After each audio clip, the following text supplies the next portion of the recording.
géopolitique, on a souvent comparé la situation ukrainienne à la situation taïwanaise. En effet, Taïwan est une petite île qui, depuis le XXe siècle, fait l'objet de grandes tensions en mer de Chine et on va revenir là-dessus aujourd'hui, parce que c'est un élément important pour comprendre l'actualité et la géopolitique actuelle.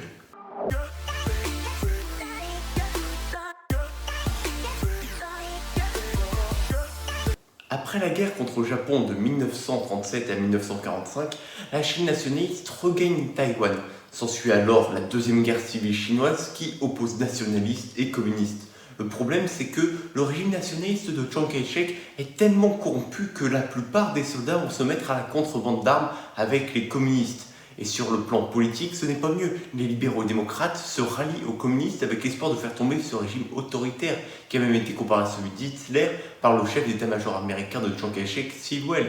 Et en effet, de manière générale, le Kuomintang est un parti dictatorial. Ce parti nationaliste n'a tout d'abord rien fait pour vaincre le Japon, tâche qu'il a laissée aux communistes, très présents dans les territoires contrôlés par les Japonais où il les a laissés faire de la guérilla, tandis que les armes et munitions livrées en aide par les Américains, dans le but de vaincre les Japonais, ont été utilisées pour combattre les communistes après la guerre. En plus de cela, le régime avait une police politique qui comptait 100 000 membres. Et c'est donc pour cela que tous ceux qui étaient opposés à la dictature et à la corruption ont rejoint les communistes.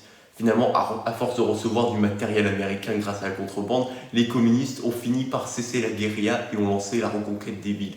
Tout d'abord de la Mandchourie, des villes de Mandchourie, avant de s'attaquer au sud et de traverser le fleuve jaune en 1949, avant de prendre Pékin le 1er octobre. C'est alors que le gouvernement et tous les anticommunistes se réfugient à Taïwan et depuis Taïwan se revendique comme la République de Chine et considère encore sur papier les communistes comme des sécessionnistes. À l'heure actuelle, seuls 14 pays reconnaissent Taïwan comme la vraie Chine et aucun d'entre eux n'a un grand poids économique et cela est dû à une chose, c'est que la République populaire de Chine, donc de la Chine communiste, refuse de commercer avec des pays qui reconnaissent Taïwan comme la vraie Chine. Pour revenir sur l'histoire de l'île après l'indépendance, enfin l'indépendance entre guillemets, c'est-à-dire en gros la fuite des nationalistes vers Taïwan, eh bien face aux volontés chinoises de reprendre l'île de Taïwan à partir de la guerre de Corée, l'île décide d'accepter l'occupation sur son territoire par les Américains en 1954.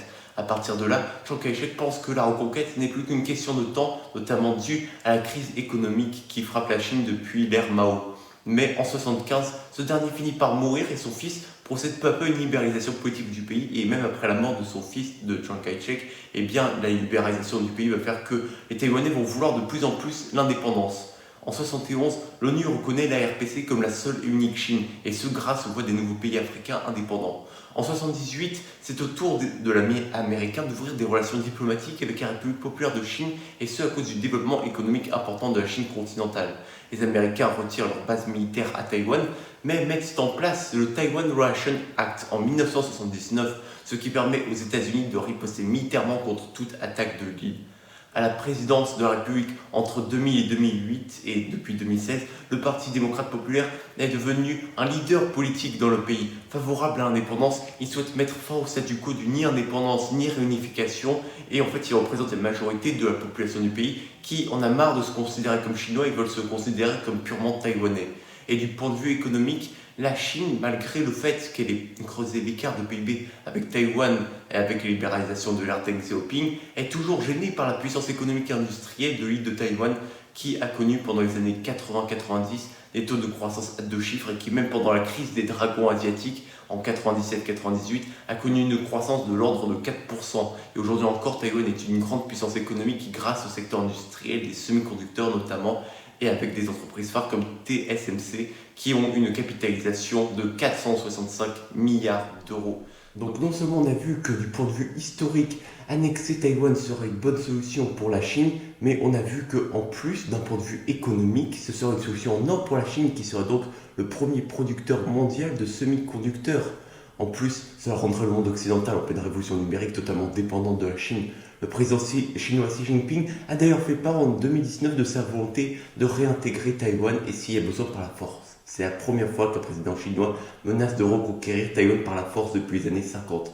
En plus, de nombreuses sources nous permettent de penser que l'annexion de Taïwan est prévue par la RPC pour max le 1er octobre 2049, date du centenaire de la proclamation de la République populaire de Chine. avec en juillet 2022 la visite de Nancy Pelosi, présidente de la Chambre des représentants américaine à Taïwan, et la riposte chinoise, on peut dire qu'en fait, cette prédiction autour de l'année 2049 a de bonnes chances d'être réaliste. Et donc, en attendant que cette date arrive, j'espère que cette vidéo vous a permis d'en apprendre plus sur l'enjeu autour de Taïwan et de la guerre froide qu'il y a en ce moment entre Taïwan et la Chine. Si c'est le cas, n'oubliez pas le like, l'abonnement, le partage. Merci à ceux qui le feront. Moi, sur ce, je vous dis ciao!